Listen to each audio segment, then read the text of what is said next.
Now, in fact, learning that the Karnataka government has held the Royal Challengers Bangalore IPL team responsible for the deadly stampede at the Chinnaswamy Stadium that left 11 people dead and over 50 injured.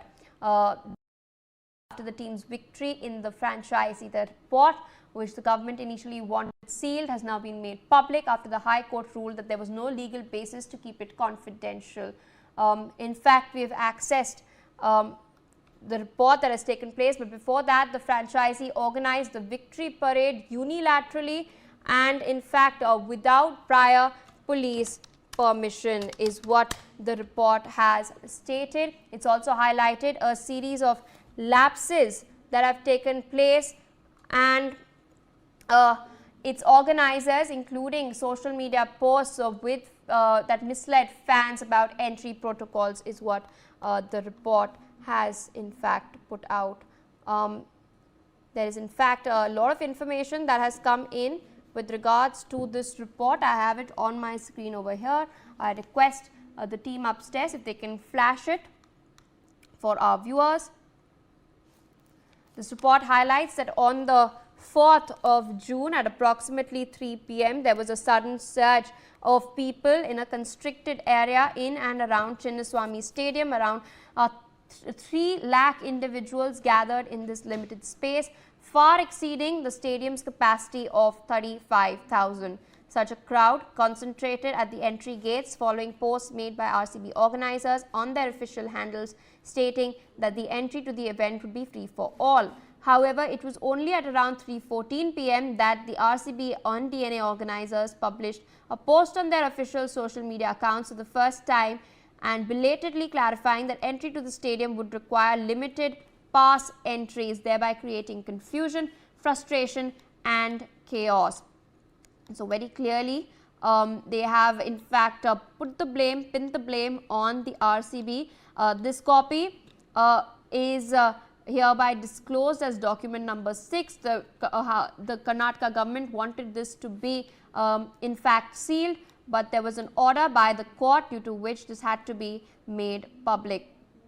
This report in fact is a 331 page report that highlights in particular that the Karnataka government was also holding an event at the Vidhan Sauda that particular day, due to which in fact the police could not be diverted in their full strength. There are several documents that are attached over here that of course are highlighting what exactly had transpired. This is the core group members that have penned this particular report. It's a 13-member team that has collated this particular report on behalf of the Karnataka government.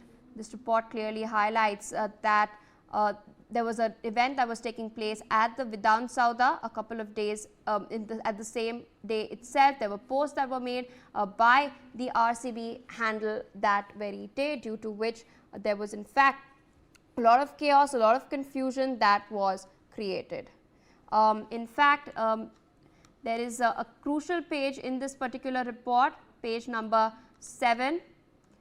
Here, this page in fact highlights that to hold such victory parades, the requirements mandated by notification BCCP Mag 1 2009 as issued by the Office of the Commissioner of Police must be fulfilled. According to the requirements of the aforementioned notification, no processions or assemblies are permitted in the Bangalore city without obtaining a license under this order, and furthermore, an application as prescribed in Form 1 is required to be submitted by the applicant or the organizer to the licensing authority to seek a license for a procession, and under Form 2 for conducting assembly at least 7 days in advance. This of course, they have highlighted that previously the organizers have written to authorities with their schedule of events well in advance and seeking permission as well as assuring compliances. The police have also previously given directions to be followed, including deployment, but in this case no applications in the prescribed formats were submitted to the licensing authority by the organizer, and in the absence of such information required under prescribed formats, it was not possible for the license granting authority to consider the request positively, and therefore that in fact highlighted that it was an intimation and not exactly in line with the protocols that were in place, that were required to in fact be informed 7 days in advance. Here of course they have highlighted the social media post that had been made. The report has stated that the RCB unilaterally and without consultation or permission from the Bengaluru City Police posted a photo at 7:01 a.m. on the official RCB handle on social media, informing that there is free entry for people and inviting the public to participate in this parade, which would commence at Vidansauda and conclude at Chinnaswamy Stadium. There was a second post that was made on their social media handles at 8 a.m. reiterating this, and at 8:55 a.m. as well. They shared a clip of star cricketer Virat Kohli, in which he states that the team intended to celebrate this victory. So, Virat Kohli has been named in this report as well. Thereafter, the RCB made one more post at 3:14 p.m. announcing a victory parade from Vidansauda to Chinnaswamy Stadium, stating that this parade would be followed by celebrations at the stadium.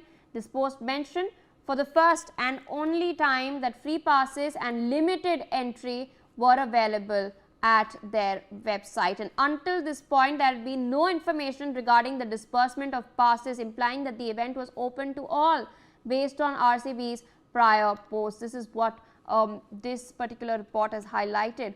This report also goes on to state that the posts on RCB's official social media handles garnered immense engagement online, with the first post receiving 16 lakh views, second receiving 4.26, third receiving 7.6 and fourth receiving 17 lakh views. So, aggregate a total of around 40 lakh views. This led to a public gathering of immense proportion exceeding 3 lakh individuals. One basis for estimating this is the BMRCL ridership numbers, of which the transport is around 9.66 lakh persons on that particular date. So, of course, they have highlighted in detail and pinned the blame on the RCB. My colleague Belly Thomas joins us live on the broadcast. Belly, I've been reading the report that you have accessed for us on Newsx. It's quite the comprehensive report. 331-page long report has now been made public. Absolutely, Pia. That report by the government actually indicates, the primary thing is that the RCB and the other stakeholders like the Karnataka State Cricket Association and the organizers, the event organizers, for that matter, only intimated about this event that they were planning to do with all the authorities, and the intimation is different from seeking permission or giving a certain amount of time for the law enforcement authorities to actually prepare for the event and to actually assess the number of number of people who are likely to gather here. Besides this, there was rumors about free passes, and like you already said, that it was on the official handle of the RCB social media that the victory parade will certainly happen, not one day, reads 3 other times, and it was at that time. It was because of that is the galvanization of the crowd that happened is what the government states by this report. All right, Belly, thank you so much for joining us on the broadcast and of course accessing this entire comprehensive report for our viewers. We will continue to track updates from across the country and the world, but due to paucity of time, that's a wrap on this bulletin. More news and updates on the other side. Stay tuned.